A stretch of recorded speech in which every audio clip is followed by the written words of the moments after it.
It was definitely different dating remotely. I just knew this was the one. If I can hold on to this, like, I'm out here winning. We're just gonna have to make the most of it. I believe love is definitely blind. If I had a chance to do it all over, I would do it this exact same way. I feel so lucky that I found my person in the craziness of my quarantine pod.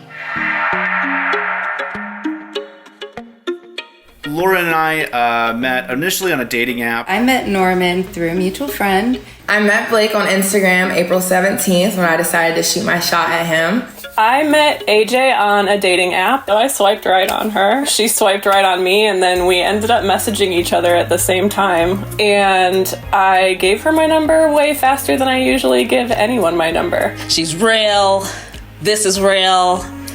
I didn't mess up. I didn't get duped. I was kind of indifferent on relationships because I had just got out of a long relationship, so I wasn't necessarily looking for anything. I am a little resistant to the quote-unquote hookup. The end of April, I think it was the first time he DM'd me through Instagram. One of the biggest things I picked up from watching Love is Blind was communication. I'm definitely on the same page. You know, I feel much more closer to you right now than I have.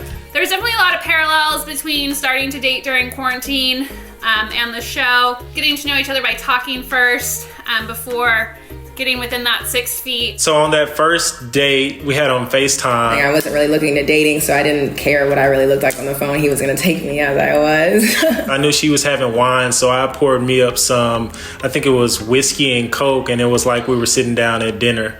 It was seemingly more difficult during quarantine because you can't just go out to a bar or a restaurant. He played the piano for me through the phone. He's into music and he's a musician. Our conversations got really deep really fast. We spent so many days just talking. I have a lot of medical complexities, if you will. I mean, to be honest, I was insecure about it. And I'm like, who's gonna wanna sign on for all of this stuff? So having that physical barrier gave me a chance to really get to a place with AJ, intellectually, emotionally, where we were able to have these just really candid conversations. And we talked for like 3 hours, our first conversation.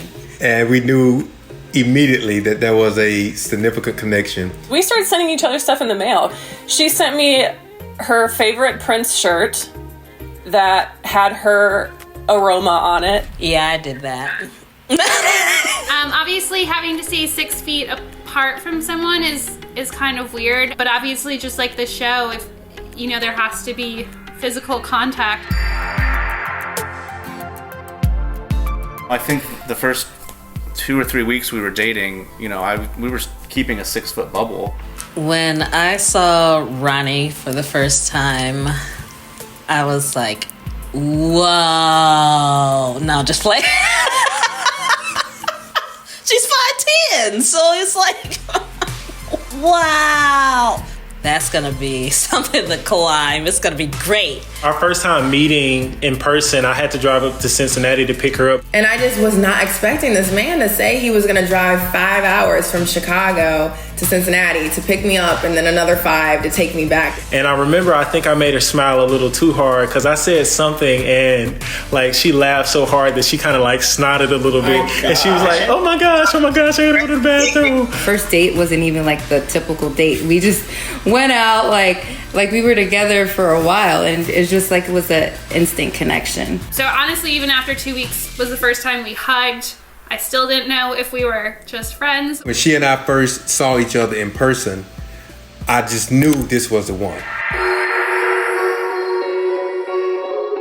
Our first kiss is when we came back from a date. We got our first Airbnb in the Amish country. So, you know, being queer, it's like you don't know whether they're looking out the window like, oh, them 2 girls hugging and kissing on each other.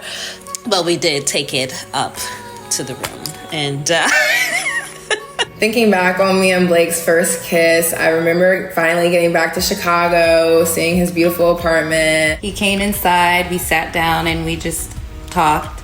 And then during the conversation, I saw him trying to get a little bit closer. I thought he was kind of like reaching for a kiss, but I kind of was at the same time. We kissed, and then when we kissed, he was like, I guess he was like, this is it. And he's like, this feeling. And I was like, are you crying? It's probably the one fight we have. I say that I kissed him first, but he says that he kissed me first. And I just remember kissing him. And after that, I actually remember we made it wasn't a TikTok, it was some other app we did. And he was like kissing me all on my cheek. And I have that video and I just love it because he was just like, I felt like it just felt so real. I was already pretty much hitting the love zone by then. And I have never, ever thought that about anyone. When I had the first kiss, it was just like just seal the deal. We just celebrated 7 months together now. So seeing her in person, I don't even think I've said this to her before. But the first time I saw her in person and had my arms around her, I thought to myself, this is gonna be my wife. So I surprised her on her birthday and asked her to marry me. We really were meant to be because we didn't even pick Valentine's Day as our wedding day. There was a cancellation last minute, and so we got that date. You know, we've already started discussing, you know, me moving in at some point, maybe this summer.